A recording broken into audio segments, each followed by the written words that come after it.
doesn't work, so hopefully gonna fix it. Gonna run through some diagnostics and see what we find. Have a couple options for replacements. We're gonna see what's up and see if we can fix that problem. So if the horn isn't working, there's a chance that the relay is just stuck here. As you can see, that's the horn relay. Pull it out, take this box apart, clean the contacts, and a lot of times that'll restore function. However, if the horn is pushed, you should hear a clicking here. So let's go for that. Go ahead.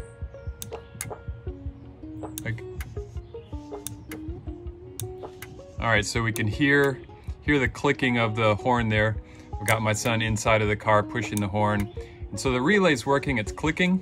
So that means that the horns themselves are probably shot, probably bound up from years of, maybe years of non-use. So we're gonna see what we can find out. To remove the horns, it's kind of tight, but a 12 millimeter up through the grill, you should be able to disengage the clip, and with the 12 mil, remove the bolt and remove both horns, and that brings us to our next step. So there's definitely a trick to getting the horns out. For this left driver's side, at least, first of all, slender wrists and hands are the only way that you're gonna get in there. Also, no watch. So the only way I was able to access the bolt was right hand through this hole here and up, and I was able to, well, first of all, you have to have one of these 12 mil, make sure it's facing the right way. And this one will go, this hand, the left hand will go in through this opening and then up towards the horn. So what happens is left hand through this opening, right hand through this one. You take the wrench up, then you take this hand, bend it back, and with your finger, push the wrench onto the bolt. And then with your index finger, you just hold it, and then you can start ratcheting it, and it goes forever. Ratcheting it and do it until it just basically falls out, because it's hard to reset if you take it off. So that's that. It does come out from the front without taking the bumper off. Now let's go see if we can fix this thing. Okay, so I don't know what I'm doing here, but I'm gonna try testing these horns and to see if we can restore some function, or if not, default to these Hella Supertones, I think is what they're called. I've heard some sound clips on these, and I don't think I like them. I think they sound like a Volkswagen truck. Kind of loud, kind of beepy, but anyway, we're gonna see what we find out here. So this is the driver's side one, so we'll see if we can. All right, so now we're going to 10 amp. Nothing happening there, so I think what I'm gonna do is get some compressed air and try.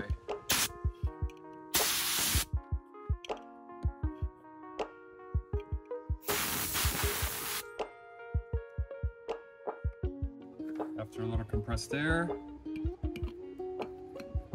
still nothing. 10 amp.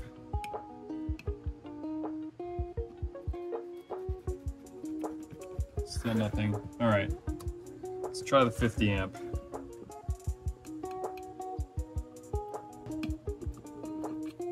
Nothing out of that one. All right, so takes me to drastic measures.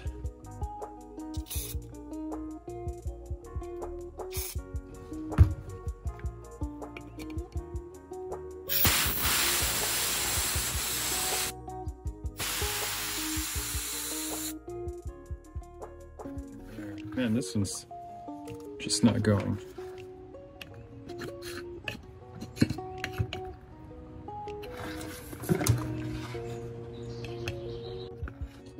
Well, that one might just be a goner.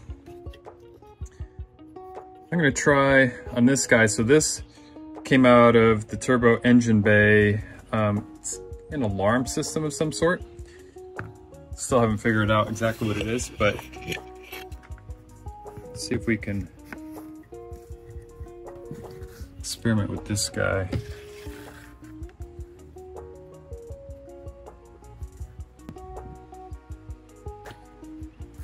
All right, so theoretically this should beep. Oh, heck yeah, okay. So that just proves that this is totally shot. So it's confirmed. Both of these don't work at all. The alarm system horn does work, so I may need to cut the bracket off and kind of try to use that one if I want to use one OEM one. But here's the deal with the Hella. Just, I don't know, it just sounds so non-MR2-ish to me, whereas this one, I don't know, they both sound super loud out of the car. So I think I'm gonna try to use one of those and one of these instead of two of these, because that would just be obnoxiously loud, and see if we can restore some beep. Before I put this in, I want to show, before I try to put this in, I'm going to show a couple modifications I made here. Originally, this arm was facing this direction, 180 degrees.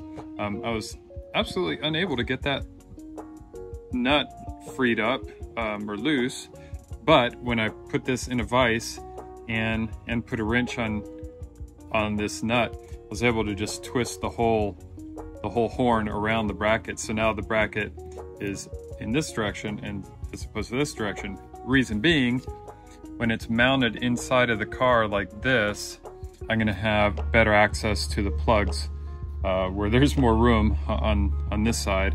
Also, I bent the little tabs down a little bit so that the plugs don't have to come in from the back side, but more from the side. So hopefully that'll set me up for success as I try to squeeze this thing in there.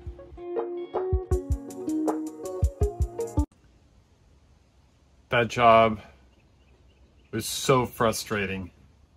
I so wish I would have done it when the radiator and condenser were out. Big mistake, so hard. I just put the one side, the passenger side in, and I'm gonna leave it at that because it's loud. Don't like how it sounds. It does sound like a VW delivery truck. It's one of the more frustrating jobs I've done on this car, but it's done. And definitely can't see any of the attachment points, but I made a little wire that, because the Hella lights don't run off of the ground, I had to run a ground to the other little tab on it, and I just anchored it right there. Anyway,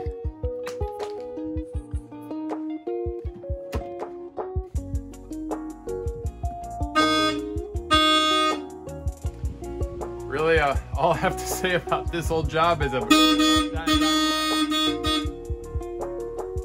how I feel about it.